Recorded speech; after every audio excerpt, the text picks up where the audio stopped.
नमस्कार। डिबेट अब तक में एक बार फिर आपका स्वागत है और मैं हूं आदर्श पाल गुप्ता। हमास और इजराइल का युद्ध जिस तरह से आगे बढ़ रहा है उससे एक खतरा पैदा हो गया कि आने वाले दिनों में एक बहुत ही भीषण युद्ध हो सकता है। इस वक्त वहां के युद्ध की क्या पोजीशन है, क्या हालात है और आने वाले दिनों में इसका असर नेबरिंग कंट्री और हमारी इकॉनमी के ऊपर क्या पड़ने जा रहा है, इस पे हम चर्चा करेंगे। आज फिर हमारे साथ हैं ब्रिगेडियर डॉक्टर विजय सागर धीमान। जानना चाहेंगे इस वक्त जो है वहां की युद्ध की क्या पोजीशन है। धीमान साहब, आपका बहुत बहुत स्वागत है। थैंक यू वेरी मच, आपने मुझे अपनी चैनल पे बुलाया, धन्यवाद इसके लिए। वीर साहब, इस वक्त जो है युद्ध जो है डे बाय डे आगे बढ़ता जा रहा है। लग रहा था कि जल्दी खत्म हो जाएगा, जिस तरह से यूक्रेन के साथ हुआ वहां भी यही लग रहा था कि हफ्ता 10 दिन युद्ध चलेगा और खत्म हो जाएगा। लेकिन इस युद्ध में बहुत भारी नुकसान हो रहा है और इस वक्त क्या हालात हैं इस युद्ध की, इस पे हम आपसे जानना चाहेंगे। देखिए, सबसे पहले मैं आपको ये बता दूं कि ये जो लड़ाई थी, ये जो इजराइल ने प्लान करी थी, उन्होंने पहले ही बोल दिया था कि ये टेररिस्ट अटैक नहीं है, इट्स अ वॉर। तो वॉर में एक बड़ा एक कॉम्प्रिहेंसिव किस्म के फेजेस बनाते हैं कि कैसे करना है। तो पहले उन्होंने आदेश दिया कि जितने भी इंट्रूडर्स हैं, हमास के जितने लोग इजराइल की टेरिटरी में घुस आए हैं, उनको पहले बाहर निकालो। नंबर 2 उन्होंने बोला, उसके बाद हम जो गाजा पट्टी है उसको हम पूरे को पूरे आइसोलेट करेंगे, कोई मूवमेंट अंदर आने नहीं देंगे, जाने नहीं देंगे। तो और साथ में नॉर्दर्न गाजा का जो लोग हैं उनको वार्निंग दे दी कि आप इसको वेकेट करिए और आप साउथ में शिफ्ट करिए, क्योंकि हमने यहाँ पे हमास को अड्डे हैं, उनको खराब तोड़ना है हमने। और उसके लिए क्या हुआ है कि उन्होंने वो सेकंड फेज कर दिया, और ये चाहिए था जितने भी बंधक बनाए कि तकरीबन 200 के करीब उनके जो हॉस्टेजेस हैं, और उसमें खाली नहीं इजरायलीज नहीं हैं, अमेरिकन भी हैं, यूके वाले भी हैं। कहते हैं 17 कंट्रीज के लोग हैं जो उन 200 में बंधक हैं, और उसमें काफ़ी सारे अमेरिकन भी हैं। तो सेकंड फेज था, पहले हमने अपने हॉस्टेजेस को फ्री कराना है, और थर्ड में हम ऑल आउट वॉर करेंगे and finish Gaza once for all. उसमें हमास का नामो निशान मिटा देंगे। अभी इस वक्त क्या हो गया, आइसोलेशन पूरी कर दी है, उनका एनर्जी, बिजली, पानी सब बंद किया हुआ है। 1 या 2 बार शायद कुछ ह्यूमैनिटेरियन एड जो यूएन से आई है, इवन इंडिया से भी हमने दी है, उसको उन्होंने परमिट किया है, बट एनर्जी नहीं परमिट की है। तो उनके पास जल्दी से कोई तेल खत्म होने वाला है, बिजली उनके पास नहीं है। परंतु प्रॉब्लम ये है कि वो जो उसमें कम से कम तकरीबन 375 स्क्वायर किलोमीटर का एरिया है, उसके अंदर उन्होंने क्रिस क्रॉस टनल्स बनाई हुई हैं, और वो टनल्स जो हैं वो ऑलमोस्ट 100 मीटर्स डीप हैं अर्थ के अंदर, और सारे के सारे हमस के ठिकाने उन टनल्स में हैं। जितना भी उनको गोला बारूद जो उनको ईरान सप्लाई करता है वो भी वहीं छुपाया हुआ है, और ये हॉस्टेजेस को भी वहीं रखा है। अब अमेरिका के पास जो बढ़िया बॉम्ब्स हैं, मार्क 84 या इवन GBUs जो हैं, जो हम बेसिकली यूज करते हैं रनवे डिनाइल्स के लिए, दुश्मन की हवाई पट्टी को मारना हो तो उसमें वो 50 फुट का एक गड्ढा करता है, तो उसकी क्षमता सिर्फ 50 फुट ही है। वेरएज ये टनल जो है ये 100 मीटर्स डाउन है, 300 फुट नीचे है, तो इनको ऊपर से इनके ऊपर कुछ नहीं किया जा सकता। तो अभी जो इजराइल की जो प्लानिंग चल रही है कि जितने भी कुछ हॉस्टेजेस उन्होंने फ्री करे भी हैं, उनसे उन जो एल्डरली थे या बच्चे थे, तो उनसे इंटेलिजेंस लेके उनको डीब्रीफ करके वो कोशिश कर रहे हैं कि हमें कुछ टनल्स के जो उसके ओपनिंग्स हैं उनका पता चले। और उनकी इंटेलिजेंस जो क्लेम कर रही है, 3 किस्म की इंटेलिजेंस हैं इजराइल के अंदर। एक मिलिट्री इंटेलिजेंस है, शेन बेट है, और जो इंटरनल देखती है, और मोसाड जो है वो बाहर देखती है, और CIA ऊपर से इनके साथ सुपर इम्पोज है, सारे मिलकर काम करते हैं। तो इनके पास कुछ मुहाने मिल गए हैं टनल्स के, और अब कहा बताया ये जा रहा है कि मोस्ट प्रॉब्ली वो टनल्स में गैस छोड़ेंगे, केमिकल अटैक करेंगे, ताकि उनको पूरा से पूरा अंदर से अंदर ही खत्म किया जाए। परंतु ये सब तभी करना है जब आपने हॉस्टेजेस को छुड़ा दिया है। अमेरिका ने पकड़ के रखा है, जो हालांकि जो बाइडेन खुल के बोलते हैं कि हम आपके साथ हैं, एंथनी ब्लिंकन वहां गए, उनके फॉरेन मिनिस्टर गए, उनके डिफेंस मिनिस्टर गए और वहां बैठे उनके पास, परंतु वो उनका ये इंटरेस्ट है कि किसी भी तरीके से अमेरिकन हॉस्टेज जो है वो वापस आना चाहिए। इसलिए उन्होंने इजराइल को बोला कि आप ग्राउंड ऑफेंसिव तब तक नहीं करेंगे जब तक हॉस्टेजेस फ्री नहीं होंगे, आप टनल्स के अंदर गैस तब तक नहीं छोड़ेंगे जब तक हॉस्टेजेस फ्री ना हो। तो ये इस स्टेज पे आगे बात थोड़ी डिले हो रही है, और इस डिले की वजह से हिजबुल्ला जो है, पहले उन्होंने लेबनान से अटैक करने शुरू किए, तो उसके बाद फिर उन्होंने वेस्ट बैंक से अटैक करने शुरू कर दिए, यानी कि 2 फ्रंट और खुल गए। और कल की बात है, गोलान हाइट्स में सीरिया ने भी अटैक कर दिया, क्योंकि सीरिया के ऊपर एयर स्ट्राइक्स भी करी हैं इजराइल ने, और काफ़ी जान और माल का नुकसान हुआ है जो इसराइल की स्ट्राइक्स हैं, बट ग्राउंड ऑफेंसिव अभी नहीं हुआ है।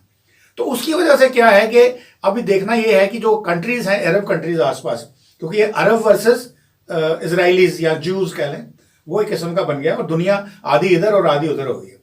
अब सवाल ये है कि अरब कंट्रीज क्यों नहीं खुल के आते वॉर में अगेंस्ट इसराइल, जैसे वो 1948 में आए, उसके बाद 1967 में आए, 73 में आए, और बीच में इंतिफाडा भी हुआ, तब भी उन्होंने सपोर्ट किया। आज क्यों नहीं कर रहे? हालांकि उनके जो सिविलियन लोग हैं वो ओपनली निकल के आए हैं और प्रोटेस्ट कर रहे हैं, डेमोन्स्ट्रेशन कर रहे हैं इन फेवर ऑफ पैलेस्टाइन।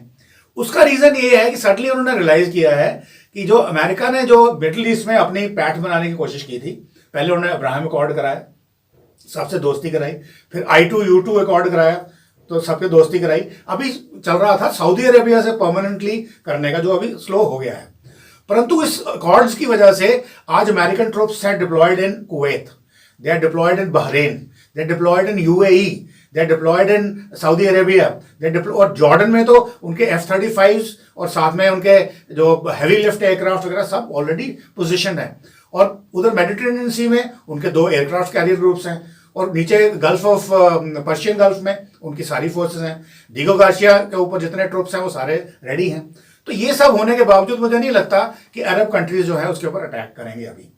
और यहां पे सिर्फ एक ही ऑप्शन बचती है, वो ऑप्शन है ईरान की जी। अब ईरान खुल के कब आता है उसके लिए अमेरिका तैयार है। पर ये नेबरिंग कंट्रीज जो है ये इनके साथ तो दे रही है, लेकिन टेररिज्म के हिसाब से दे रही। कंट्री जो वार कर रही है वो उनमें से कोई भी आगे नहीं आ रहा। बिल्कुल, इराक भी अगर कह रहा है तो बस बातों में कह रहा है, स्टेटमेंट्स वो दे रहे हैं, अपनी सॉलिडेरिटी दिखा रहे हैं पैलेस्टाइन के साथ। जैसे आज यूनाइटेड नेशन सिक्योरिटी काउंसिल की मीटिंग अभी चल रही है, वहां भाषण हो रहे हैं, सॉलिडेरिटी पूरी दिखा रहे हैं, पीस मांग रहे हैं और कह रहे हैं किसी तरीके से सीज फायर हो, क्योंकि मार काफी पड़ चुकी है। इसराइलियों ने ऐसी जबरदस्त तबाही मचाई हुई है जो उनसे बर्दाश्त नहीं हो रही है। तो मगर खुल के नहीं आ सकते क्योंकि अमेरिका की वजह से नहीं आ सकते। अगर वो अमेरिका के अकॉर्ड्स को डिफाई करके अपना इस्लामिक वर्ल्ड, मुस्लिम ब्रदरहुड की बात करते हैं, तो अमेरिका के जो के पास इतने ट्रूप्स हैं वहां पे कि ये एक वर्ल्ड वॉर का सिनेरियो बन जाएगा। नहीं, इस वक्त जो पूरा आप कह सकते हैं वर्ल्ड जो है उसकी डिवीजन हो चुकी है। बिल्कुल, कुछ उनके साथ हैं, कुछ उनके अगेंस्ट में है। देखिए, अरब वर्ल्ड को जो है बेसिकली सपोर्ट है रशिया की, चाइना की, या इवन ईरान तो खैर है ही पोटेंशियल एडवर्सरी है, और वेस्टर्न वर्ल्ड जो सारी की सारी मोर और लेस इसराइल के साथ है। अब इंडिया का क्या स्टैंड है यहाँ पे नॉर्मली सवाल पूछा जाता है। इंडिया अगेन डिप्लोमेटिकली, जैसे उन्होंने यूक्रेन में बड़ा अच्छा काम किया, किसी की साइड नहीं ली, पीस मांगा, सेम हमने यहाँ किया है। हमने टेररिज्म की फुली निंदा की है, चाहे वो हमास हो, चाहे हिजबुल्ला हो, या अलकायदा हो, या खुरासान हो, IS हो, कुछ भी हो, टेररिज्म के अगेंस्ट हम हैं और वो हमारा स्टैंड है। Plus at the same time हमारी जो पुरानी रिलेशनशिप किसी ज़माने में PLO के साथ थी, पैलेस्टीनियंस के साथ थी, जहाँ पे हमारे इंडिया में काफ़ी प्रोटेस्ट भी हो रहे हैं, जो मुस्लिम्स उनके साथ सॉलिडेरिटी दिखाते हैं, तो उनका जो ह्यूमैनिटी के अगेंस्ट जो क्राइम हो रहा है, मैं लफ्ज़ यूज़ कर रहा हूँ क्राइम का, अब वो चाहे पैलेस्टीनियन हो चाहे इसराइली हो, इट डजंट मैटर। ह्यूमैनिटी के अगेंस्ट जो क्राइम्स हो रहे हैं उसके लिए हमने जो मटेरियल एड है, तो दूसरी बात है पहल किसने, ह्यूमैनिटेरियन एड वो भी हम दे रहे हैं। तो ये हमारे जो फॉरेन मिनिस्टर है या प्राइम मिनिस्टर है, मेरे ख्याल में उनकी एक बहुत बड़ी उपलब्धि है। बिल्कुल सही कहा आपने। लेकिन इस सारे सिनेरियो में चाइना का क्या रोल, उसको क्या फायदा मिल रहा है? तो चाइना एक्चुअली हमेशा चाहता था कि वो अभी रशिया का चूंकि रोल खत्म नहीं हुआ, कम हो गया है, चाइना ने नंबर 2 पोजीशन हासिल कर ली है। और अमेरिका के साथ कन्फ्रंटेशन के भी 3-4 फ्रंट्स खुले हुए हैं, पैसिफिक में है, अपना यूक्रेन में है, या बाल्टिक में है। तो वो चाइना की फोर्सेस जो है वो आमने सामने खड़ी हैं, बट आपस में उनकी बातचीत भी चल रही है। बट चाइना ने भी ये फायदा उठाया है कि उसने अरब वर्ल्ड को बोला है कि भाई देखो, मैं मीडिएशन कराता हूँ। मीडिएशन कराने का मतलब यह है कि मेरा कद जो है ऊंचा चढ़ेगा। रशिया नहीं बोल पा रहा, क्योंकि रशिया की इस वक्त हालत में है नहीं। तो चाइना वैसे भी अपना ईरान के साथ फेवर करता था, बड़ी कोशिश की उन्होंने ईरान और सऊदी अरेबिया को मिलाने की। जब उनको पता था सऊदी अरेबिया जो है वो अमेरिकन पाले में जा रहा है, तो वो किसी तरीके से चाहते थे कि उसको रोका जाए।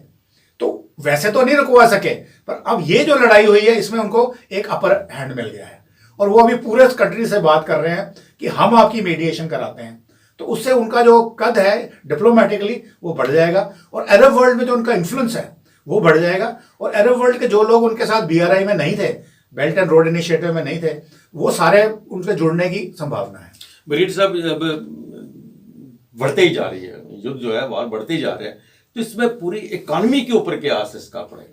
देखिए, इकोनॉमी और आज या शायद कल की रिपोर्ट होगी, वर्ल्ड बैंक ने डिक्लेयर किया है, उन्होंने पूरी रिपोर्ट दी है कि अगर ये युद्ध नहीं रुका, हालांकि काफी इकोनॉमी की प्रॉब्लम हो चुकी है because of Ukraine war, world में रिसेशन आ रही है, अगर ये युद्ध नहीं रुका तो ये रिसेशन और आगे जाएगी, क्योंकि बहुत सारे कंट्रीज इन्वॉल्व हैं, उनके जितने ट्रेड रिलेशंस हैं, जितनी कमर्शियल एक्टिविटीज हैं, वो सारी की सारी प्रभावित हो रही हैं, चाहे वो मिलिटरीली प्रभावित हो रही हैं या इवन एड्स के मामले में प्रभावित हो रही हैं।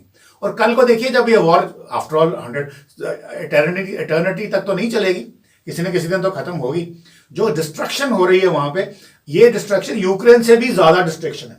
यूक्रेन बहुत बड़ा कंट्री है, वहां पे भी काफी है, पर ये जो गाजा स्ट्रिप है, मैंने बोला 375 स्क्वायर किलोमीटर की, या इवन वेस्ट बैंक या गोलान हाइट्स या लेबनान के एरियाज या सीरिया के एरियाज, यहाँ पे वाइड स्प्रेड डिस्ट्रक्शन है और उसका कोई माजी नहीं है।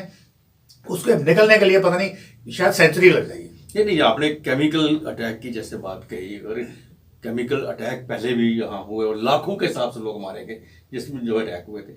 अगर ऐसा अटैक होता तो फिर क्या पोजीशन बनेगी? देखिए, केमिकल अटैक खुल के जो है ना, क्योंकि ये अगेंस्ट इंटरनेशनल कन्वेंशन के अगेंस्ट है, वो नहीं होगा। परंतु जो टनल वॉरफेयर जो चल रही है गाजा के अंदर, हमास वालों ने अपना बड़ा अच्छा काम किया है, और ईरान के पूरा, अब वो बोल रहे हैं बिलियंस ऑफ डॉलर्स ईरान उनको हर साल देता है, तभी उनके पास इतना कुछ आया। टनल्स बनाई हैं जो उन्होंने, कोई आसान काम नहीं है, और वो सब सीक्रेट टनल्स हैं, बट इंटेलिजेंस लेवल पे कुछ इंफॉर्मेशन इजराइल के पास है। अब इस टनल को न्यूट्रलाइज करने का यही एक तरीका है, क्योंकि 100 meters below the earth surface है, और यहाँ पे वो जरूर यूज करेंगे, एटलीस्ट गैस जरूर करेंगे, जैसे हिटलर ने गैस चैम्बर्स बनाए थे सेकेंड वर्ल्ड वॉर में जूस के अगेंस्ट, जूस भी यूज करेंगे 100, और कोई चारा है ही नहीं। परंतु वो तब तक नहीं यूज कर सकते जब तक उसके अंदर हॉस्टेज, स्पेशली जब सबसे ज्यादा उनको सपोर्ट अमेरिका से मिल रही है, और अमेरिका कह रहा है भाई हमारे जो नेशनल्स हैं उनको हॉस्टेजेस को पहले छुड़ाओ, फिर करना जो करो। तो अमेरिकन की वजह से ये जो गाजा में जो ऑपरेशन चल रहा है इजरायली फोर्सेस का, वो इस वक्त होल्ड पे ही रहेगा। तो जैसे ये हालात बदलते हैं जहाँ, और जो भी अपडेट आता है उसके लिए फिर हम आपके सामने हाजिर होंगे, उसको फिर बरीड साहब आपको फिर तकलीफ देंगे। तब तक आप इजाज़त दीजिए, नमस्कार। Thank you very much.